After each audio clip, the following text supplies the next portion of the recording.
Hello, Leif. Please don't delete. I have paid about all your fines off, and I have some other things for you. I have some proof of this, and I have some proof that I will be more productive. I have a reason to live. Now, I have an ulterior motive, but it's not bad. It's good. It's to try to build back a path with my girls, and you don't have to guarantee me anything. I just figure by reparations with you, which I owe you, for the sake of owing you, and I do like you, and I love the idea of thinking about what we could be like as a family platonically, without romance or physical or none of that. This is my religion now. It's the only thing I have, and I'm worried that I may again go bad someday, not on you at all, but it has crossed my mind with a few people who I wouldn't cry if it happened to them, but I don't want it to be me. And it won't happen to you. I want you to know that I'm just being transparent, vulnerable with you right now, because I often see and treat you and feel towards you like family, although you don't feel the same. There's no reason to fear me anymore. That person doesn't exist. Even at my worst, even if I were to snap, I'm telling you, it's gone through my mind. But not often, and I don't want it to. I want to build things, protect, and be part of something, be welcome in the lives of others, and allowed to use, some decision and direction and influence in a good way, though. The chance I used to have that I screwed up, and I hate seeing what you're going through. You were wrong to keep the girls from me, but you don't need punished or beaten over the head. Punishment's a very rare concept. It has no place in most instances. Actually, a lot of the people who are bad, who seem like they need the punishment, if they're intelligent enough and they respect ethics enough, and there's a light at the end of the tunnel and not a sword of Damocles hanging over their head, some of them can and do change. I did, drastically so. And I got to go get another $20 bill. I paid your attorney $10 between me and him. I'm hoping he will pass along some info and supplies to you, and I'm going to tell you about the devices that I'm going to give you and how you can make sure that I'm not tracking you, although we could theoretically track one another if you sign into the emails, even on your phone that I haven't touched. We could track one another, but I'm going to tell you how you can delete that or stop that with the Google Find My Device app and the Google Find My Time or Google Map app timeline. Those are two ways I could potentially track you, but I'm not going to. I'm letting you know if you're on the run, which I'm wondering if you are. I thought you were, then I thought you weren't because of the court wording, and then now I'm kind of wondering if you are. I finally contacted Fort Wayne or Kosciuszko work release because your Indiana My Case page states the court committed you to work release, and I can't remember if I called the jail. I've not been trying to make too many splashes and notice for you, but you can come to my place and you'll be safe.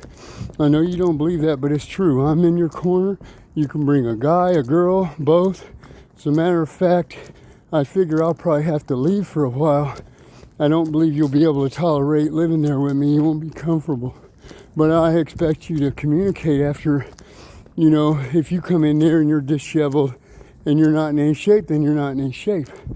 It's like I've taken a lot of people off the street and I want them to get certain things like food stamps, Medicaid, certain things you can get, free clothing, free food at food pantries, not just food stamps.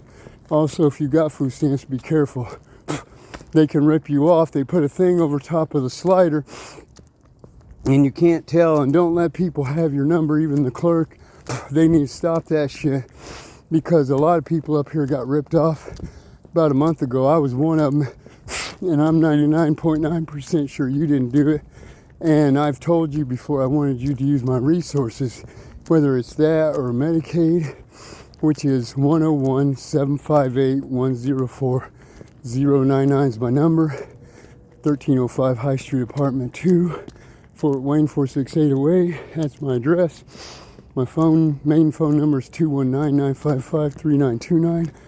Second main one's 260-246-1480. I've got you a couple free phone plans coming. I'm going to make one of them unlimited. I gave you that info in case you need to use my Medicaid info, whether you have it or not. If you're worried about having benefits on the run, I can help you with that. But you can use my info, set up an appointment in Fort Wayne and ask them to pick you up in Warsaw. You know, even if my record shows I live in Fort Wayne, they'll pick you up. It's best to set it up at least 3 business days ahead of time, but you can chance getting in the same day. You can try it, but it's best 3 days or even more business days ahead of time. You set up an appointment up here. I was trying to give you a chance if you wanted to come up, check my place out 5 or 10 days at a time. You come up on a Monday, set up an appointment about 9 or 10 a.m., not too far from me, and get there, and I'll leave you a bus ticket. And then you could have a ride back that same day, but call it off, you know, early if you think you're going to stay. And then you could have ahead of time, a week ahead of time, or at least 3 business days, an appointment in Warsaw with a pickup in Fort Wayne. Now you can make, I think, up to 8 rides a month, and I've done them to Indy and Warsaw and Wabash, so you could use mine if you need it and just say you're me. Get the ride trip ID number. You can bring a rider with you. Anyway, you can get right up here, have a ride back the next day, but don't wait until the morning. If you're going to stay, you know, you feel that night you're going to stay, because in a new place, worn out and tension, you might sleep through. You don't want to screw up and call and not show on a ride, even if they do it sometimes. Then you have yourself another ride back, say Friday, and you tell them you got to set up an appointment ahead in Warsaw, and then you call the Medicaid transportation, LCP transportation in Indianapolis for MHS. That's my insurance, MHS, and the email address is under Lee's Pals Mail at Yahoo. I'll give you all my passwords and everything. I also found I have $10 on a debit card. I'll give you that. I sent you $25 on a debit card not long ago, but it might have been confusing on how to use it.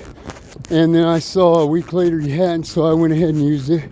I wasn't playing games with you. I sent you about $350 to $400 at your house over a period of a couple years. I've also sent $40 in an envelope that didn't reach there. I sent it from here with a return address of Mom's house. I think it might have been her name or your name, I don't know.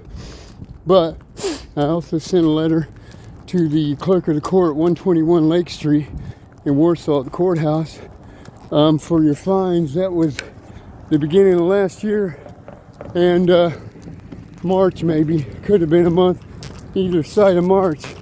And if they say, why is it so long before you're contacting the letter office, you tell me you just learned about it because you hadn't seen family that you were visiting in Fort Wayne, and you told that person, hey, can you get 2 $40 money orders and stamps and mail out these envelopes, and tell them your friend in Fort Wayne said yeah, or your relative.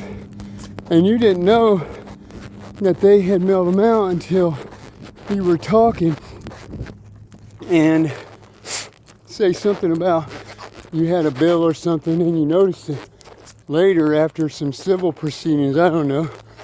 One of them was sent to your address, $40 in cash. I know, a mistake, but I was in a lot of pain. And no envelope or no stamp. I fucked that up because I was in a lot of pain and I forgot. Well, anyway.